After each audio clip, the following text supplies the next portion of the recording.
Oh, good afternoon. Okay, so my presentation today will talk about the story of the Philippines. So I think the best title is Promise the Philippines EP. Okay, so we will.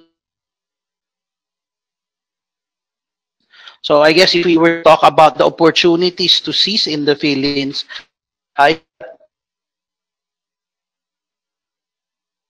emerging market such as Indonesia, Malaysia, Thailand, Philippines doing at compared to Thailand, that is being slower than 5%. When you start thinking uh, in the emerging market space, definitely we're going to probably think that the Philippines is comparable, is also growth. So when you think growth, think Philippines. That what makes the Philippines a very unique. Uh, we have young, wild, and free individuals, which is an average age of 24.5. Speaking good English and over 106 million Filipino. So consumption will support growth for the Philippines.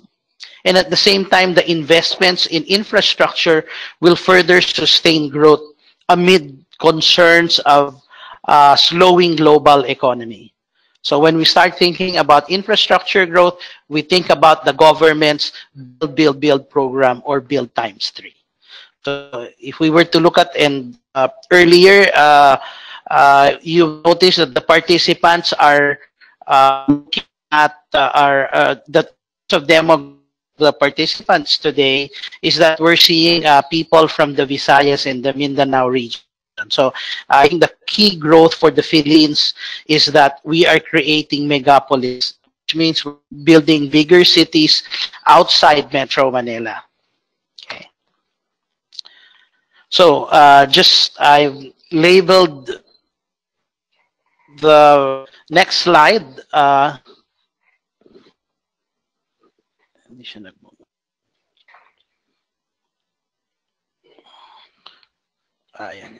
Okay. So in terms of the next slide, we're talking about the bulls in bears. So please note that the positive news is basically in green and the negative news is in blue. Okay. So to talk about the good things in the Philippines, is that full year GDP number is at 6.2%. However, consumption continues to above 5%. The recent inflation number is at 4.4, much lower than the previous numbers, which are above 5%. So the BSP appears to be finished with its tightening as inflation has peaked and eventually is going down. On the other hand, the Philippines is encountering a wider trade deficit, so which is $44 billion on a year. The impact of this is basically driven by a wider trade deficit. So the trade deficit is that we're importing more raw material, equipment, support, and therefore is pushing our trade deficit weaker. Okay, and eventually OFW remittances continues to grow at around 3.14%. The reason why it's in blue is that this is much lower than the government's target of 4%. So offhand, the outlook moving given these fundamentals is that if we are looking at interest rates in the near term are normalizing after inflation has peaked.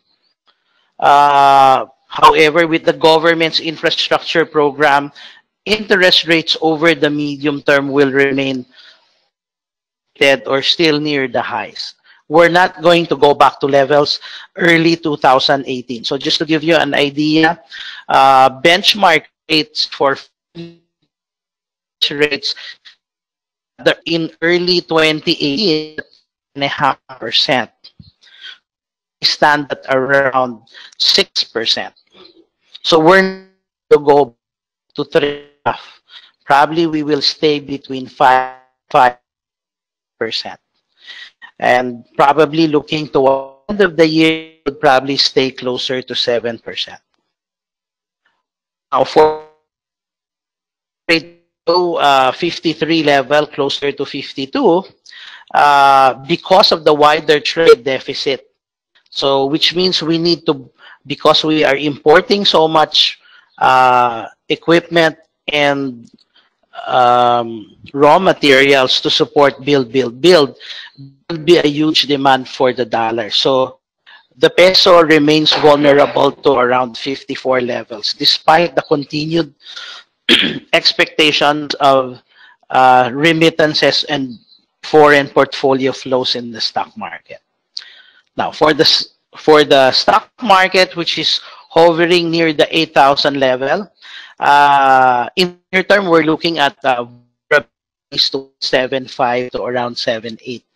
So the reason being is that we are still waiting for fourth quarter earnings and probably the full year earnings to probably create the momentum for a rally towards 8,300. Okay, so moving forward, this is just showing you the GDP growth. And one thing is significant about the Philippines is that over the last 15 quarters, the Philippines have been growing above 6%. So the word inclusive is starting to kick in. So please pay attention to private consumption. The recent growth is at 5.4 in the fourth quarter. The second number to watch is government spending, which has slowed down to 11.9. It peaked at around 14.3% in the third quarter of 2018, sorry. So what about that, consumption remains strong above 5%. We've never gone below the 5% since 2011. What does this mean? It means that Philippine consumers or the household remain strong despite the rising inflation that we experienced in 2018. Now that we're back, inflation is slowly declining. We should see a recovery of this consumption. And we saw this in the fourth quarter at 5 points. And this is very much supportive for the growth of stocks that are in the consumer side. Okay. So just to get a start of the economy, these are the key that drive the Philippine engine. Recent tourism has grown 7.66 in tourist arrivals. Slowly recovering at 3.2%. Infrastructure growth is at 21.3%. BPO IT at 9%. OFW growth is around 2.5%, although the full year is at around 3.4%. Agriculture, we still saw growth at 1.7%, but we should see a lot of recovery in agriculture hopefully this year. So that should support growth above 6%. Okay.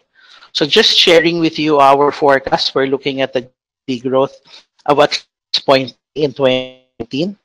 Inflation to probably head towards 3.6, well below the central bank's 2 to 4%. And eventually the exchange rate, we're still vulnerable to the 54 levels. So 54 exchange rate might shock you, but we've seen this before. A weaker a weaker peso attracts more foreign investors to the Philippines. It's like being a discount department store. Okay, so exchange rate of 54 will attract foreign investors back to our equity markets. So here is just a chart of 5-year interest rates. So please pay attention on the gold line. So the recent 5-year rate is around 6.16. So we should probably see this just ranging, and this is actually good because towards the latter part of 20, we saw rates close to 8.5%. Now we're 6.16. So a relief who are still expanding capacity in this economy. So with recently did at close to 52. You guys to pay attention on the right channel that you will see that the peso is at 52.21, although today we've at 52. It's already below the trend line. So if the trend continues, we could be seeing the peso in the near term probably returning closer to 51 levels. Okay, and what could drive it could be portfolio flows of the equity markets. If we're continuing, we will continue signs that the economy will no longer raise rates. We should see some adjustment in the US, and that should bring the peso to appreciate. However, as we move towards the risk or rises because the government continues with build. Okay. So looking at the stock market, we're currently trying to veer away from this downtrend channel. We recently 8,000 early January of this year. We're currently between 7 to around 7. The factors that could continue to drive the market to go back 1,000 and beyond would be earnings and the continued expectation that inflation is on a downtrend. So these are two factors that are probably going to see early that could eventually propel the market higher. However, concerns over trade wars continue to us in a consolidation between 7-8 to probably closer to 8,000. So the outlook for earnings growth is expected to improve to 10% in 2019, 7% in 2018. Okay. So able to see earnings growth stock market valuation should increase to 8.3 to 8.5 by the end of the year. So now, how do we take advantage of these trends? So what sector benefit in the present? So there are important so one is infrastructure spending. So what does infrastructure spending do? Countryside development and so this should fit the and property sectors. With that, we also see strong growth in infrastructure spending. This should be good for utility companies. Now, what does peso provide? The weak peso provides plus our infrastructure spending, tourism. So hotel and resort development companies should fit in this environment. That were over 100 million, the strong domestic demand plus the weaker peso should eventually improve our manufacturing space. Of course, disruptive technology should improve opportunities for consumers. Okay. So I guess looking at the projects of the government, these are infrastructure projects on the pipeline. This comes from the buildbuildbuild.gov.ph website. It talks about the projects that they are planning to roll out in the coming weeks. Should eventually support growth for the Philippines. So one of them, of course, is the connector roads that we've seen partly in construction. To a certain extent, in areas in Mindanao, we're seeing education pathways to peace in conflict-affected areas. The third bridge that is being constructed in Cebu to connect Mactan to the island of Cebu. And of course, the Cebu Bus Rapid Transit operations and maintenance, to name a few. So recently, the Philippines and Japan inked a 98.7 billion loan that should eventually be another supporting funding for the north to south commuter railway extension project. Okay, so projects are eventually coming from a ODA coming from Japan. So this should be helping us. And I guess if we were to look at tourist arrivals, this is another pillar where we get dollars. So it's currently at an on-time high in terms of tourist arrivals at 7.65%. So again, I think one of the hallmarks is the closure of Boracay paved the way for other tourist sites in the Philippines. So the trend that we've seen in the closure of Boracay as being extended even in other countries like Thailand and Indonesia. So what does this mean for us? If there will be more tourists, this will create more jobs.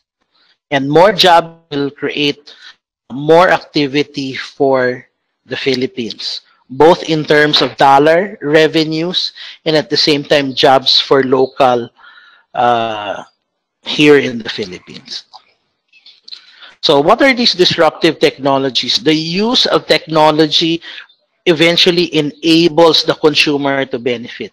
It will change a lot in our daily lives. So most of the companies that are listed are taking advantage of these disruptive technologies to improve efficiencies. Okay.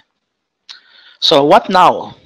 Is eventually appreciating the fundamentals. So the fundamentals of the Philippines today has never been that strong, probably in the last 30 years. So all of us talk about the government's plan for the future. And most of the time, it's named after the president. It's called the Dutertenomics.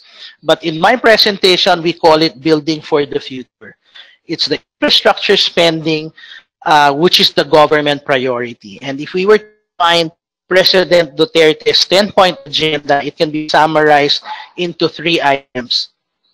The first is building infrastructure. So 70% of new taxes will eventually fund this infrastructure, roads, bridges, which we've seen in the previous slides. Developing social capital eventually is investment in our biggest asset. It's people. Education, health, welfare. Recently, the president signed the universal health care. At the same time, the amendments to the social security system includes unemployment benefits for its members. So these are projects that are being executed by this government to support growth. At the same time, focusing in social capital on the potential opportunity in agriculture, tourism, manufacturing.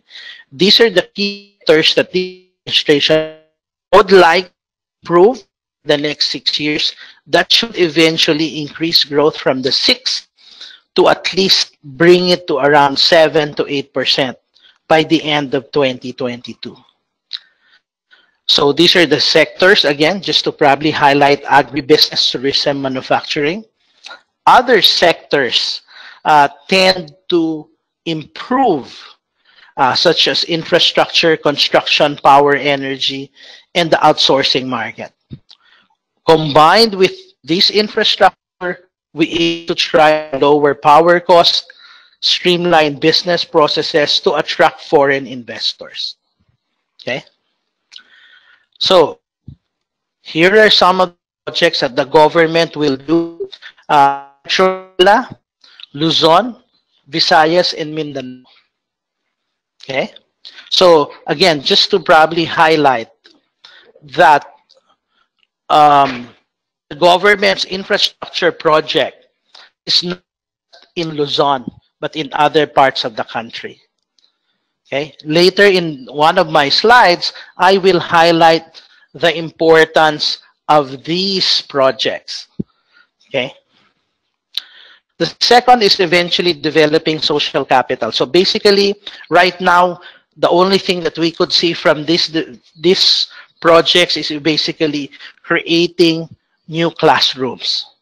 Hopefully that we will be able to run financial sustainability for the current educational programs that the government has done. And of course, which are of the 20 plan in culture, infrastructure, IT, manufacturing. So,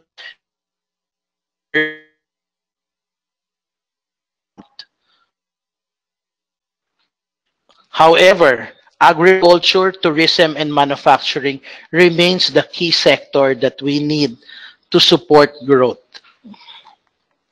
So now, for the benefit of those in Visayas and Mindanao who are listening to us, income individual on a per region basis. So the Philippines right now is at $3,000. Metro Manila represents roughly $9,000. Now, if you compare to that of the ARMM, which is roughly $600 per year, we're playing a catch-up game to the national average of $3,000. So, regions of Ilocos, Soxargen, Western Visayas, Zamboanga, Cagayan Valley, Mimaropa, Eastern Visayas, the Caraga region, and Bicol are playing a huge catch-up game of 2000.